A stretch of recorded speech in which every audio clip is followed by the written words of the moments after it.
Welcome everyone to this webinar for Okapi Resources, ASX code OKR and OTC QB code OKPRF.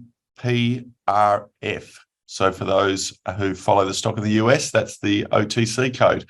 Shortly, I'll introduce MD Managing Director Andrew Ferrier, who will provide an update on the uranium market and nuclear energy renaissance, especially in the US, and how Okapi is well positioned to take advantage of these strengthening political tailwinds with high-profile uranium assets in North America and its recent investment in an enrichment uranium technology.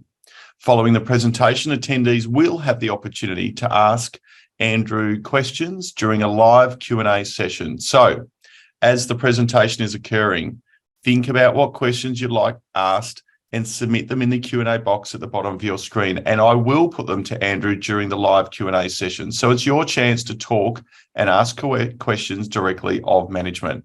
Okay, so let's get started. I would now like to introduce Okapi Resources Managing Director, Andrew Ferrier. Andrew, over to you. Thanks, David, for that kind introduction, and thanks everyone for joining the call. We have a short presentation here, around 12 to 13 slides, which I'll speak to over the next 10 to 15 minutes, and certainly look forward to any questions people may have. The purpose of this presentation is just to give people an understanding of what the company's achieved over the last sort of 3 to 6 months, but probably more importantly, what are the sort of key catalysts and milestones moving forward over the coming months and over the next year.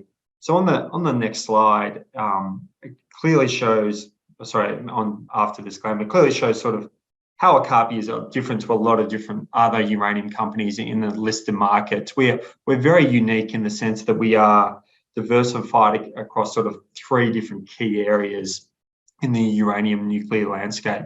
That's one being we have 3 core assets in the US, with the Tallahassee Uranium Project in Colorado being our main flagship asset, which has an existing JORC resource close to 50 million pounds. It's one of the larger uranium projects in the US today.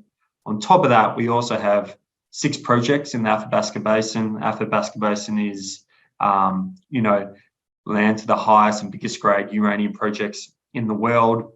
And we have some of the better exploration progress in that part of the world that we've been progressing rapidly over the last 6 months. We're very keen to join those projects in the coming months as well.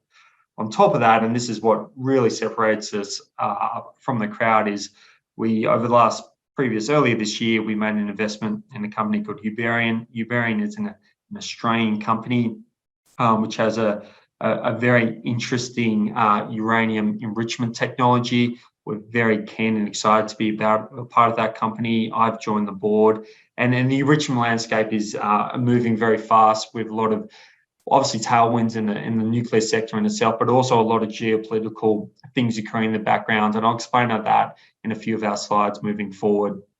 So if we move to the next slide, a key of what we're very focused on is our projects in the US. And a lot of people are aware of the uranium space in terms of the uranium spot market prices started to move up. There's been a lot of contracting occurring by utilities globally. I think last year there was 120 million pounds contracted over the whole calendar year for 2020. And I think this year already there's been nearly 100 million pounds.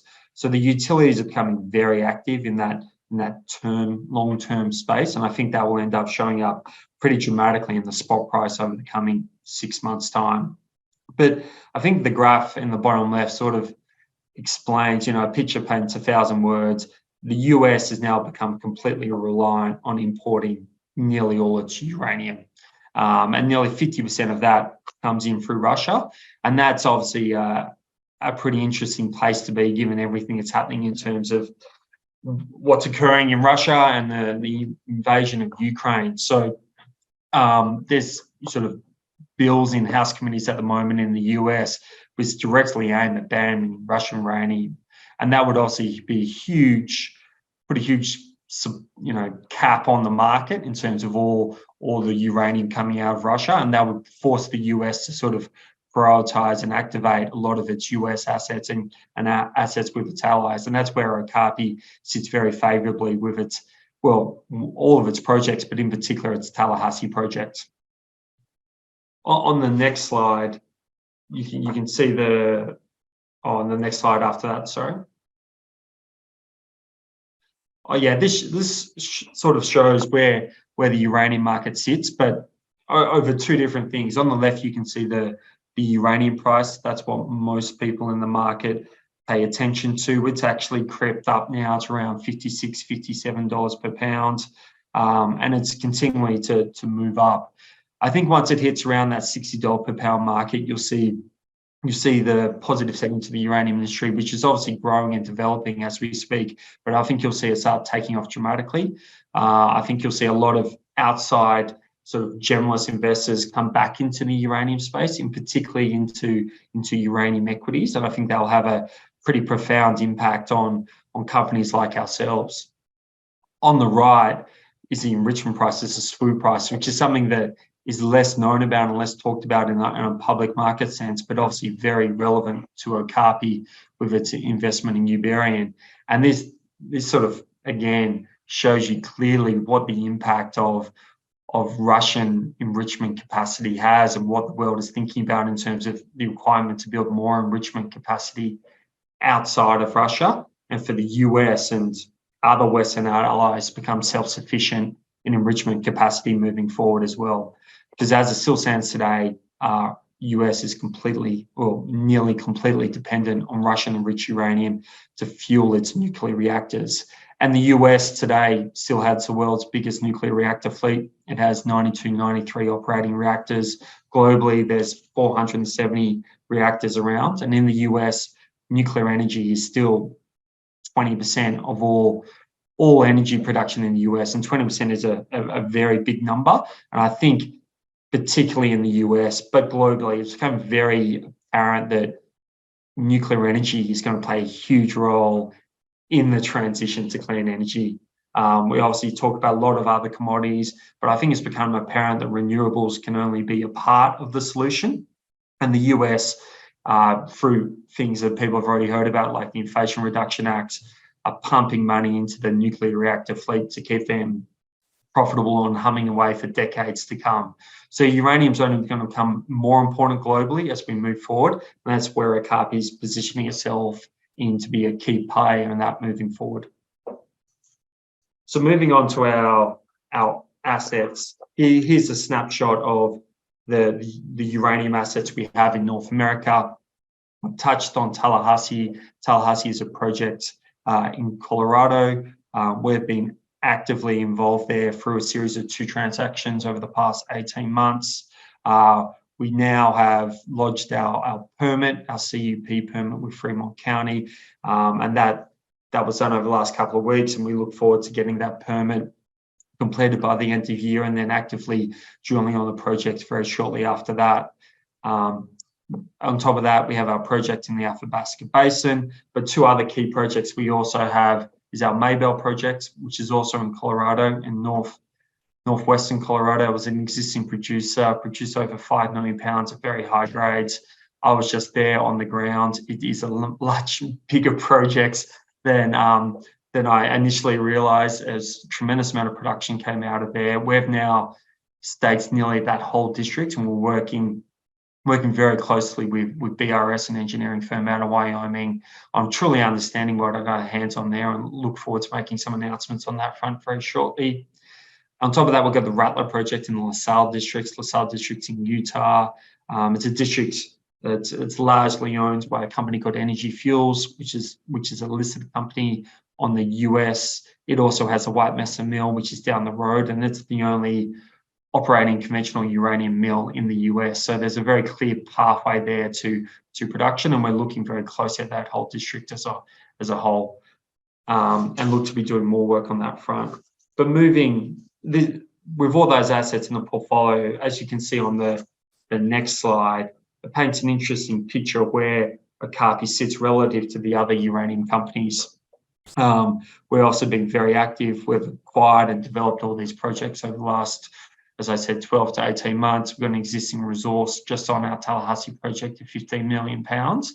And you can see very clearly here where our market cap is going to go as we continue to, 1, build upon those projects, and 2, advance those projects.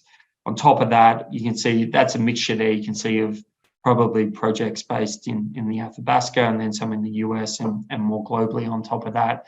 But as you can see, we've got both. We've got pounds in the ground, we've got exploration assets in the Athabasca, and then on top of that, we've got our investment in Uberium, which is a uranium enrichment company. And what's not shown on this table is the only other sort of comparison on the ASX is in the enrichment space is Silex, which has an advanced uranium technology also, and it's currently, that current technology is in a JV with Cameco, and Silex currently trades at a market cap of around $900 million.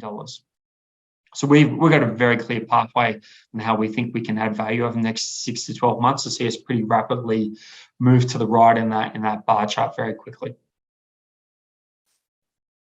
On our Tallahassee projects on the next slide, we've just got one slide here on a few of the assets, but this is such an important slide because one, it just talks about the sheer scale of this Tallahassee project. The US, as I said, has 92, 93 reactors. It requires around 50 to 55 million pounds of uranium every year to fuel those nuclear reactors.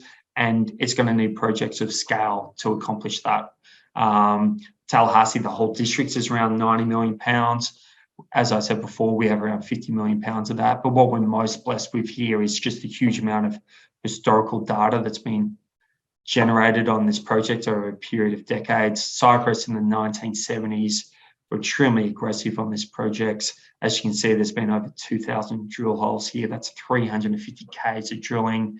They were they took the Hanson deposit. I'm not sure if you can see my mouse here, but the Hanson deposit to the south, they got a full-blown mine permit on that project in the late 1970s. They were going to operate that as an open pit and underground project, which clearly, hopefully, talks to the strength of the sort of the grade and mineralized widths of the project.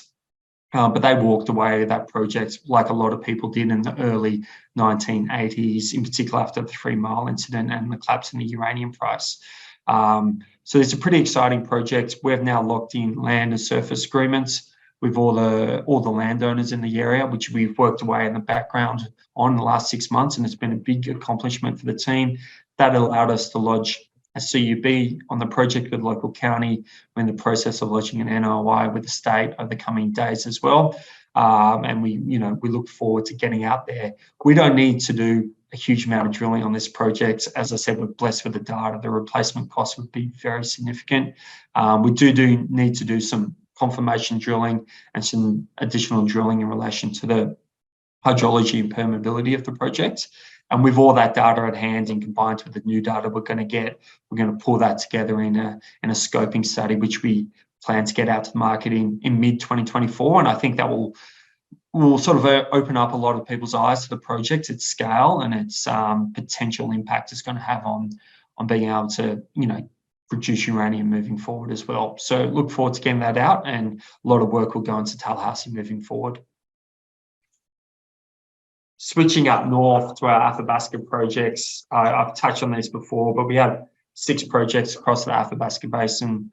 We acquired these on a transaction that closed in January last year, and we've been very systematic in developing and pulling these projects forward. We work very closely with a group called Axiom Consulting out of Saskatchewan, who are world-class consultants in uranium, especially in the Athabasca Basin. We did a detailed review of all the projects, and we just kept on looking at the Newnham and Perch projects, which you can see here in the northeast of the Athabasca Basin as our highest priority targets. We then did a whole bunch of satellite analysis. We got geos. Following that, we followed that up with geos in the field last September and October. We had 3 geos in the field for 3 weeks, basically mapping structures and lithologies, understanding and getting a better feel for the project. We then followed that up with an airball program, which we just released to the market a couple of weeks ago. That program was completed in February, and we continue to do more analysis on that huge data package we've received from the airborne work. And I've recently spent some time up there with the First Nations groups, in particular the Black Lake First Nations group, which is not too far from Stony Rapids, you can see. And they're very supportive of the project and very appreciative of us reaching out and having a very sort of proactive approach to engagement. So the plan here is to be actively drilling on the project. We're sort of working with drill contractors and helicopter companies as we speak, and when the plan here is to drill here in the North American summer. So that's a program we're keen to get underway, and I think it'll very much excite the market when we can turn around and say that we'll be drilling in the Athabasca in a relatively short period of time. A few things to pull together to get that completed, but it's a very high focus for the company at this point in time. The next slide sort of jumps around, but we're sort of back talking about our Uberian investment, which is a company we invested into earlier this year. We're now the largest shareholder in the company. We worked very closely with the company for a period of maybe about 12 months before we made the investment. It's an extremely exciting one. The enrichment landscape, if you can remember in that price chart that was shown on the third or fourth slide, has moved dramatically over the last 12 months. The world has gone from having a surplus of enrichment capacity to a deficit of enrichment capacity very quickly. And then when you talk about all the nuclear reactors that are being built around the world today, there's 59, 60 nuclear reactors being built today. China plans on building another 150 reactors over the next 15 years. And then you layer on top of that small modular reactors, which are also incredibly exciting and look to be commercialized over the next 3 to 4 to 5 years, particularly in North America. They require enriched uranium, usually up to around that 19% level, which is in comparison to large nuclear reactors. And most people know they require enriched uranium to that 3 to 5%. So all that's to say is that the world needs more enrichment. Centrifuges have been around for a long time. It's a technology that works, but is sort of outdated in terms of what needs to be completed moving forward. Silex has that third generation technology that I mentioned before, which is a laser technology. Uberian has a different technology to both centrifuges and laser technology. It's a chemical enrichment technology. It's not novel in the sense that there have been other chemical enrichment technologies in the past. But the Uberian technology, Sam, looks to compete very favorably to what's been done previously in chemical enrichment. It has some really unique advantages as well in terms of not requiring yellowcake, which comes out of the mine, the U3O8, to actually be converted into gaseous form, which is UF6, which is both required in centrifuges and laser technology. So the Uberian technology is obviously could be a real game changer in the industry. The company's based down at Ansto, which is in southern Sydney, where they're completing and working on developing, commercializing the technology as we speak. And we're obviously tremendous supporters of the company and work very closely with the company moving forward as it maps out the pathway for the next 12 to 18 months. So on the next slide, it's a little bit of a summary slide of what our opportunity set is. I know I've discussed this, but I think this slide sums up quite nicely in terms of everything Okapi is across and everything it's working on at the moment. Sort of, this is the whole nuclear cycle. Most uranium companies are very much either focused on one of either the first two. We're across both. We've got the Athabasca assets for our exploration. We've got our Tallahassee, Maybell, and Rattler projects in the US, which are very much development assets. And then we're also in the uranium enrichment space. So Okapi obviously has a huge amount happening in the background, huge amount of news flow to come out on those assets in the next coming weeks, but obviously over the next 6 to 12 months or so. And we look forward to getting that news out to the market. I think this is all going to happen in a backdrop of an increasing uranium price. It's at 56, 57 today. I can see it very rapidly going to $80 a pound. And as I said, I think a lot of people think differently about the uranium space when it's above 60 and going north from there.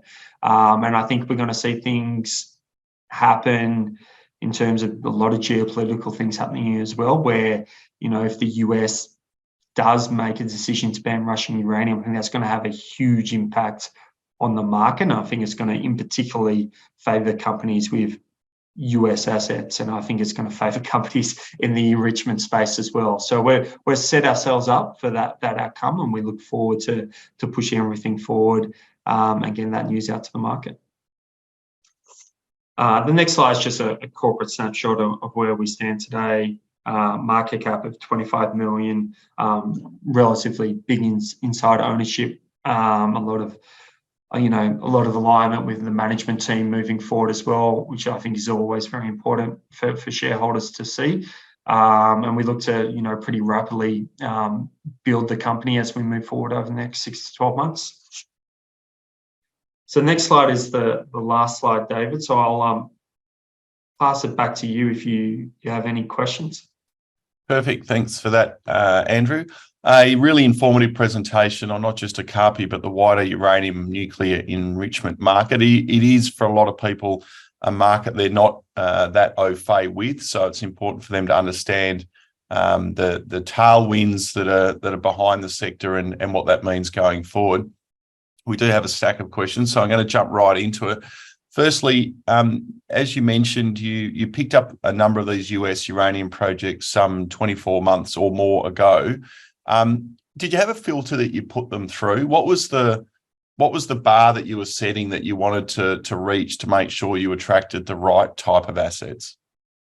Yeah, it's a good question. I think it largely comes down to a little bit to my background, but probably more importantly, the team's background. So I do have a very good working knowledge of the US uranium space. I was intimately involved in a project called the Reno Creek Project, which we acquired from Strathmore back in 2012. And I was a part of the team that took that project from a sort of pre-scoping study, pre-resource, all the way through to a full-blown NRC permit, and we ended up selling that project to UEC back in 2018. So during that period of time, we looked very closely and pretty detailed into the US uranium industry. So that's all to say that we have a very good feel for what we think works and doesn't work. And I think that a few of the key guys on that team now work for Okapi, so it's not just me. But I think we have a very, very detailed understanding of what assets work in terms of not technically, but also from a permitting perspective. And we're keen to grow and look at assets which are sort of not necessarily next door to assets we have today. We've been looking very closely at some of those assets over the last couple of months, but we're also very keen to sort of consolidate around what we have and sort of build critical mass around those projects. And I think that will be looked pretty favourably over the next 18 to 24 months as people see what we've consolidated moving forward. You touched on the skill set and the team. How hard is it to find a skill set, first of all, both internally and for consultants in this space, given the uranium nuclear sector isn't a common sector for geologists or metallurgists or others to work in? You really need to find the right people.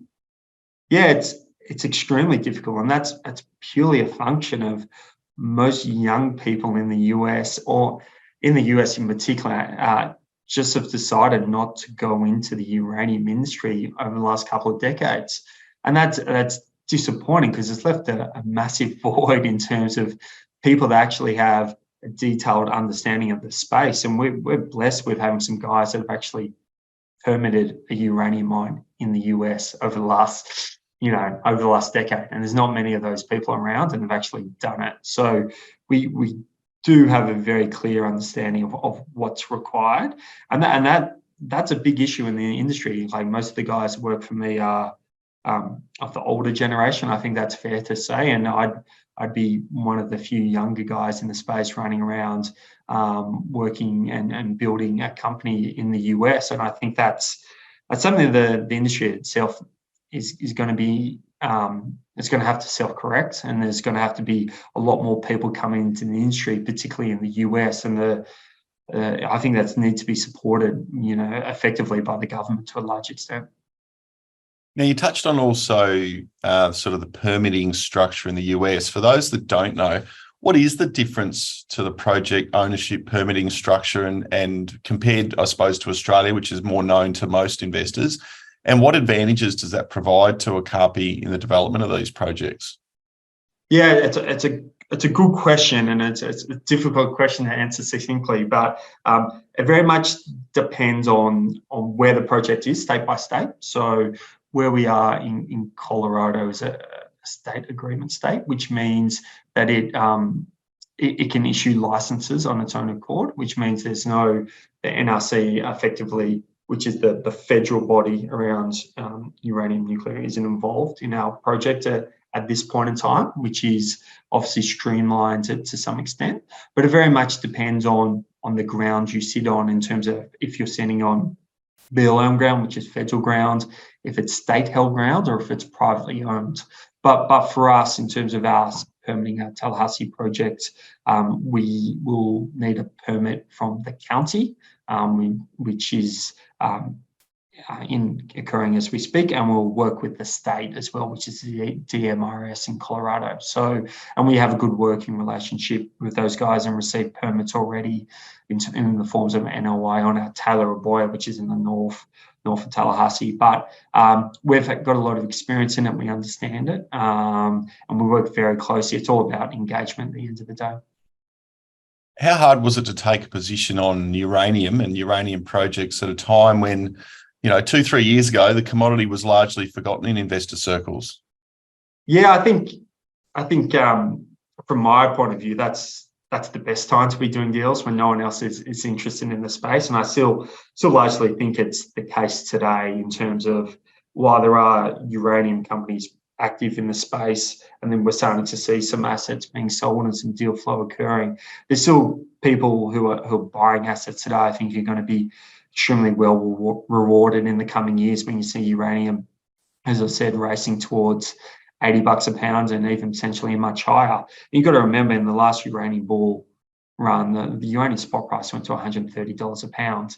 And there's things that are occurring now in the market which are even more bullish for uranium that didn't even exist back then. And one of them is like the Sprott Physical Trust, right, which is buying uranium pounds on market. There was none of that in the last uranium bull run. And they've already taken 50 to 55 million pounds off the spot market. And if they continue to do that, and with long-term contracts continuing to being tied up by US utilities and potentially forcing them into the spot market as well, things can move very quickly in the uranium space. So just touching on that, another good question that's come through. Given the uranium supply-demand dynamic is in deficit, what do you think the incentive price range is for new uranium production to come online? Western uranium production, sorry, I should have pointed out. Yeah, from my background and my understanding of the existing projects, I think if you sort of truly calculated the proper incentive price, which allowed for, an IRR of 15% or something along those lines, 20%, I think a true incentive price that you need to see in the market is around US $75 per pound. And you got to remember, sort of, that price was, probably a decade ago used to be $60, $65 a pound, which at that point I thought was low, knowing what I knew about some of the projects going online. And you just need to think about all the inflation that's occurred from that point to now. It's pretty easy to extrapolate to that $75, $80 per pound, right? So people ask me, is $56 per pound the current spot price a good price? And it's not. It still needs to go a lot further just to incentivize projects into production that are required to fill the deficit that we're seeing over the next 2 to 3 years. And that doesn't even account for deficits you're seeing over the next 10 to 15 years. Now, we're just going to change tack a little bit here. So what attracted you and the company to the enrichment opportunity? Yeah, it was obviously a very unique opportunity. And I worked and got to know the management team well, and they obviously got to know me well through that process. And it's just an extremely interesting space to be involved in. I think most people have seen where Silex's share price has gone over the last 12 months, and the interest in the uranium landscape has fundamentally changed after the Russian invasion of the Ukraine. So it's a space where I think Okapi can help add value to what the company's doing, and we're intimately involved in particular myself, being a part of the board, intimately involved in what they're doing in terms of the test work, in terms of developing and commercializing that technology, but also in terms of helping them sort of think about the uranium enrichment landscape from a global perspective. Okay, now this one might walk a very fine line, so I'll ask the question and be cognizant that you may not be able to give me an answer, but I'll read it as it's come in. What is the time frame and the costs for the enrichment opportunity to be able to prove the enrichment technology, and at what scale would that be at? And if it is successful, what can you say and what can't you say by your ASX announcements? Yeah, that you may not be able to answer this question. Yeah, no, that's a good, fair question. I'll answer the best I can. I think that we've obviously invested, Okapi invested in the company earlier this year, and we gave them a very clear pathway and runway in terms of achieving some very concrete milestones over the next 12 to 18 months.